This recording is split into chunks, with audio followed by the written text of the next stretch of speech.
Assalamualaikum warahmatullahi wabarakatuh. Salam sejahtera untuk kita semua para mahasiswa dan mahasiswi yang berbahagia dimanapun anda berada.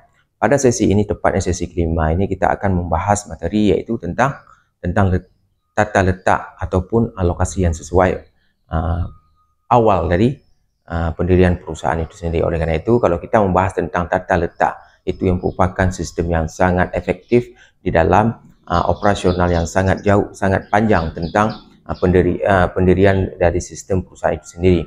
Oleh kerana itu, tata letak ini menggunakan cara yang sangat terbaik dalam menciptakan apa yang namanya operasi dan juga proses fleksibilitas biaya dan juga kontak pelanggan. Oleh kerana itu sangat baik dalam menciptakan citra perusahaan itu sendiri.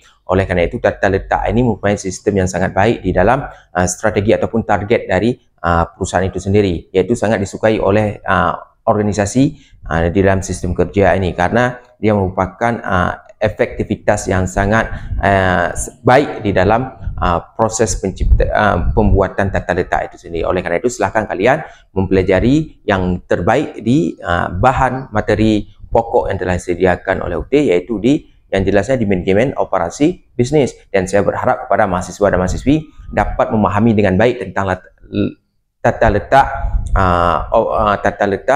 operasi untuk perusahaan itu sendiri, dan juga memahaminya dengan terbaik dan juga memberikan diskusi yang lebih efektif dan efisien tentang tata letak itu. Ya, saya juga berharap kepada anda agar menyelesaikan tugas 2 ini tepat pada waktunya, iaitu pada sesi yang kelima ini sesuai dengan standar yang ada dan juga target yang sesuai, iaitu deadline yang telah ditetapkan. Oleh kerana itu, hanya sekian dapat saya sampaikan. Semoga kalian tetap sukses dan salam dari tutor. Terima kasih.